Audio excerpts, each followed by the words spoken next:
In our last video, we were hanging out in Newport Harbor in Newport, Rhode Island, and then we headed up to Portsmouth for a tribute concert for Jimmy Buffett, celebrated Lori's birthday at a local vineyard, and then Lori did some cooking, Brian did some cooking, and then we ended up doing the tourist thing and visiting some mansions in the Newport area.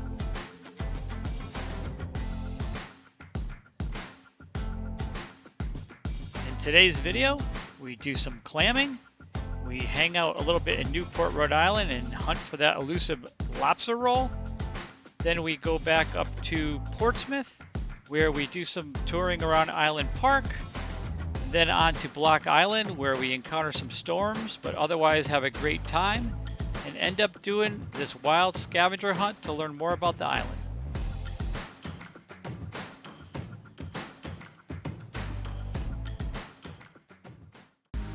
Have you ever dreamed of selling it all and cruising into the sunset?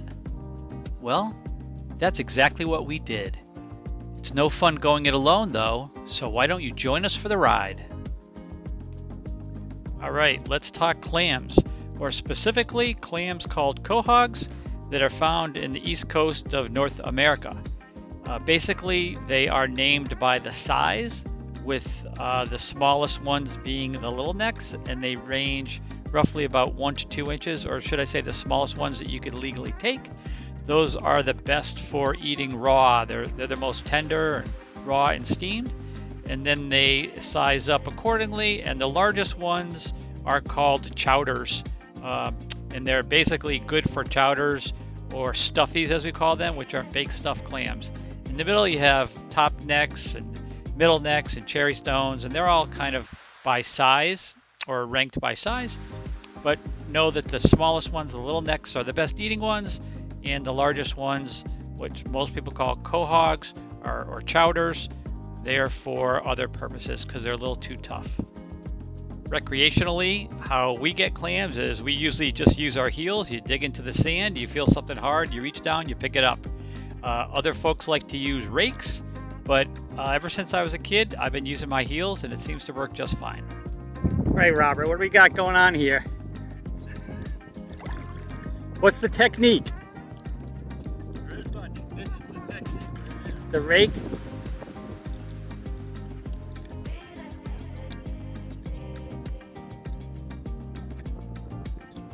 Rake, pull, put it in that little pouch.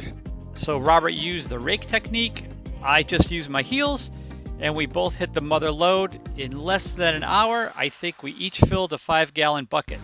Hey honey, what are you doing? We got a major clam haul. So they're kind of big clams, so they could be good for chowder or for baked stuffed clams, as we say in Rhode Island, stuffies.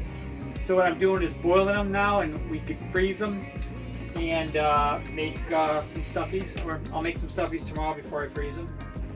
And I don't know, we probably got about 80 clams. Yeah, I got a lot of clams. You can see most of them are kind of big. So yeah. Bigger ones are kind of tough, chop them up, and you make something good out of them. That's what we're doing. Well, But right now we're in some boiling action. I guess so. Steaming, boiling, whatever. And you know they're done, once they open, they pop open like this, take them out. Otherwise they'll get rubbery. Okay. Sounds good. You and Robert had fun today. We had a blast. Yep, I went with Robert. We made a killing. So, just kind of keeping an eye on things. I forgot to weigh it, but I think we got about 3 to 4 pounds of clam meat here. Hey. Hey, so we saved all the shells for when we cook the clams, and we're doing stuffies, Rhode Island stuffies. They're baked stuffed clams. They're sausage and chorizo, which is a Portuguese sausage. Huge. And they're Huge. And they're breadcrumbs, onions, peppers, some secret spices that we cannot divulge.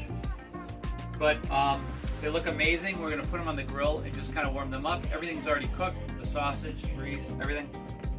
And we're having adventurous over tonight, and we're having easy riders over for dinner. It's our turn to cook, and that's the way we roll in Newport, Rhode Island. So hopefully it'll be good. Shout out to my friend Amy, who recommended Ritz crackers to give it a buttery flavor, and also the charisse for that little spice. And yes, they were a huge hit. Beautiful morning here, Portsmouth, Rhode Island. This is a view of the Sakonnet River, which heads out, as far as you can see, it's out to the Atlantic Ocean. It's absolutely a beautiful day. It's like glass out here.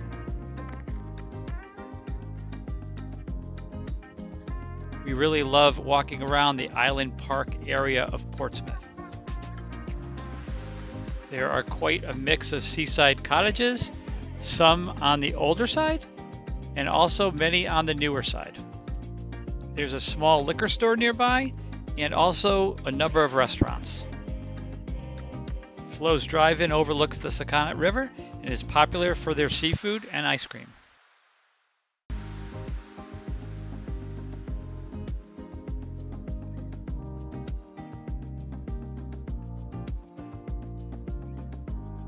Schultz's is right next door and also has a number of seafood dishes and ice cream as well. Both Flo's and Schultz's are quite packed on a summer evening. A short walk away is Graziano's 501 Cafe. They're open for breakfast and lunch from 7 to 2 every day, and I think they do dinner from 5 to 8 on Fridays. They have a nice outside patio for dining as well.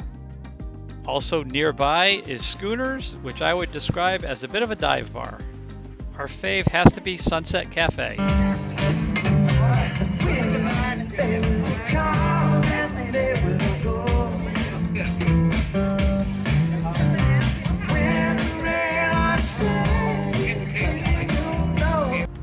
Another reason we like anchoring in Island Park is the free services nearby. There's our able dock hand. Take it on water. There's a pump out facility here. It's typically very calm in Island Park, so we had a visitor, Captain Mike Hendry on Easy Riders, and we asked him to raft up to us.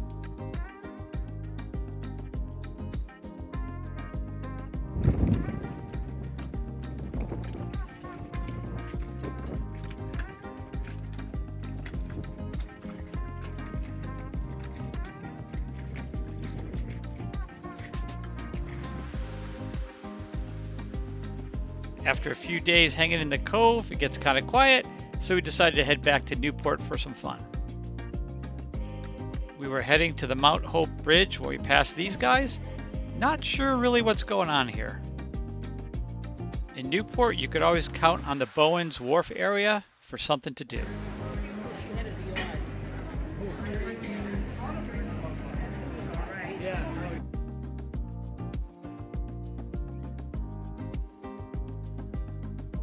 For some reason, I've always wanted to stay at this hotel, just overlooking the docks.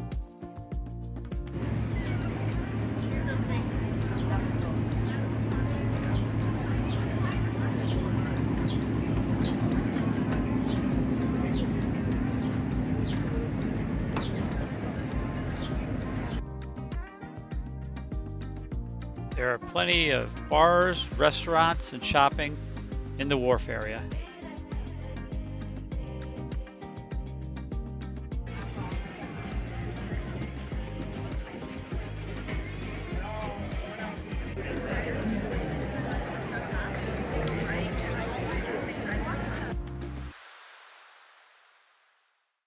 Our friends from Adventure Us had traveled up to grab a mooring ball for the night and join us, and good thing they had access to the local Newport Yacht Club. They took us along.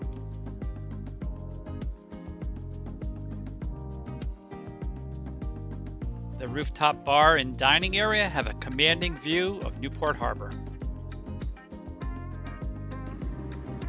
I've been dying for a lobster roll, so I had to try one at the Newport Lobster Shack.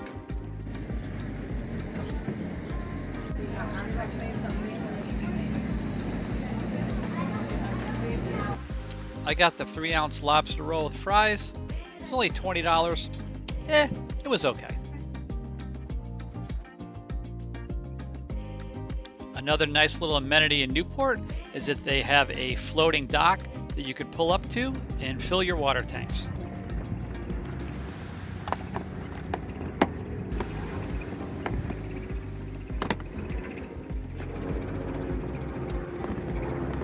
So we are in Newport Harbor and we are headed to Block Island today. As you can see, it's an absolutely gorgeous day.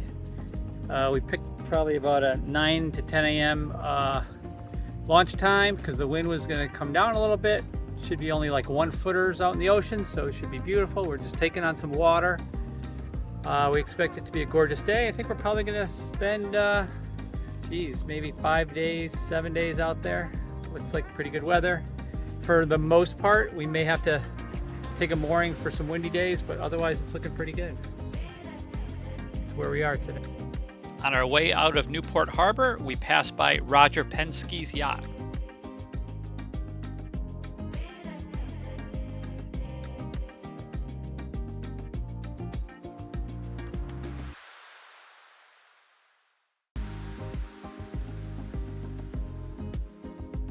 A few miles outside of Newport Harbor and passing Point Judith, we run into a pod of dolphins, probably about 75. First time I've ever seen them in Block Island Sound. The trip from Newport to Block takes about an hour and a half. It's pretty easy. I can pretty much set autopilot and let her go, but you gotta watch out for those lobster pots.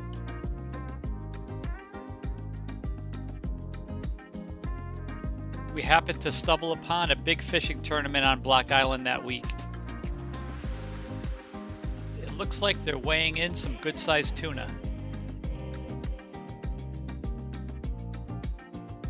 With the weigh-in going on, it was pretty easy to get a drink at the bar. And what's Block Island without a stop at the Spring House?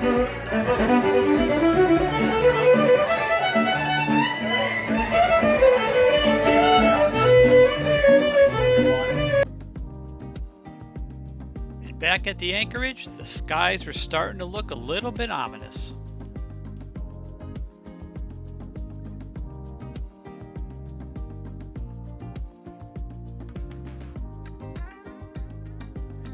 So we have the afternoon thunderstorm here in Block Island approaching. You can see it there. We're at the helm ready to start engines if we have to, because it could be accompanied by strong winds. We've seen that already this year. We've seen 60 knot gusts, not good. So luckily a lot of the boats around us are all kind of tucked up tight and watching things. So hopefully this will pass quickly without event. We'll see. Here's the radar transmit. All the boats in the harbor, hear me?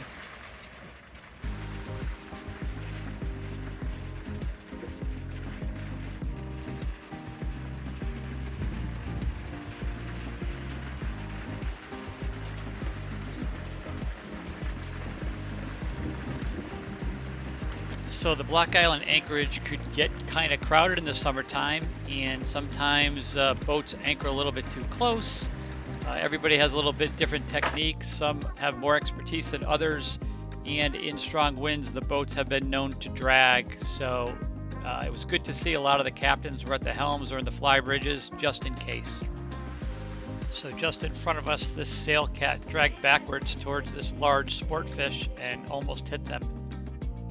No doubt the reason is that the sail cat didn't have enough anchor chain out. Block Island provides a local launch boat that'll come and pick you up at your boat and take you to shore. I think it's $5 per person one way, and it's a great thing to do in strong winds so that you don't have to take your dinghy out and get soaked. However, on calm days, the dinghy is the way to go.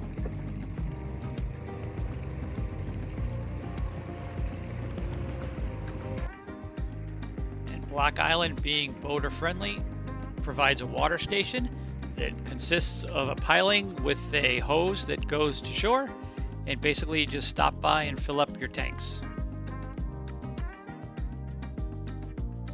There's also a great floating dinghy dock for public use and nearby restrooms and trash facilities.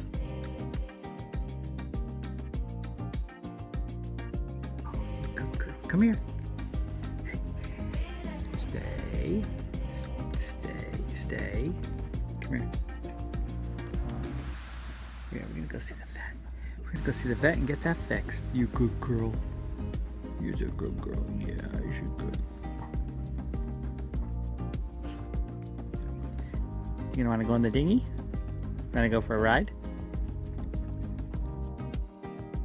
While at Block, we were surprised to find a growth on Pancake's lip, and thankfully there was a visiting veterinarian who happened to be there that day on the island, and Lori booked an appointment to see him right away.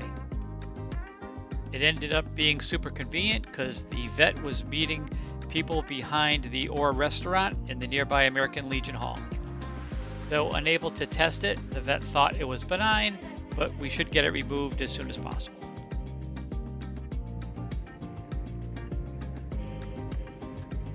Most mornings we woke up to nice calm waters and even saw a harbor seal when we were having our morning coffee.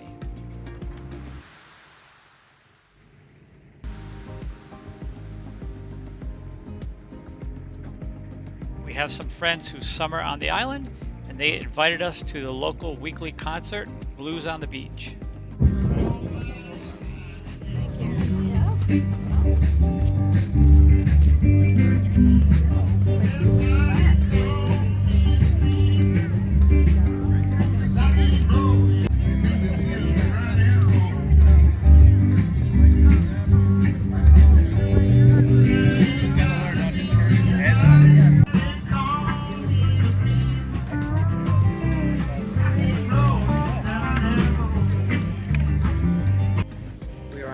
Island Ferry. We are headed to Point Judith. It's about a 1 hour trip this morning. Lori was able to get us into a vet to look at Pancake's little issue there with the growth on her mouth. It was bleeding last night, so I figured it'd be better to handle it sooner than later. So we thankfully have friends on Block Island that keep a car on the mainland side, so they're letting us use that. Thank you, Dave and Beth, and hopefully we'll get in and out rather quickly today. Boat life isn't always convenient, but thankfully there are friends who help us out along the way. Ultimately, we scheduled surgery to have it removed. So, what are we doing today? We're gonna go on a scavenger hunt in Block Island. Why? PDQ gathering. Beth has put us on a scavenger hunt to get to know Block Island, the history, and make sure we see all the bits and pieces and fun parts. Excellent. How many different items are on the list? Ooh, I'm gonna say almost 20. Right. I think, yeah. What do you think the most challenging one's gonna be? We have to find a ferry door and an old payphone, but the ferry door is hidden, and that is going to be something we have to pay somebody to give us some inside scoop. Ferry like F-A-I-R-Y, yes, right? Like the little ferry door, the cute whimsical ones, yeah. Okay. Yep. All right, we'll have to get on this journey. Yep, we're at it.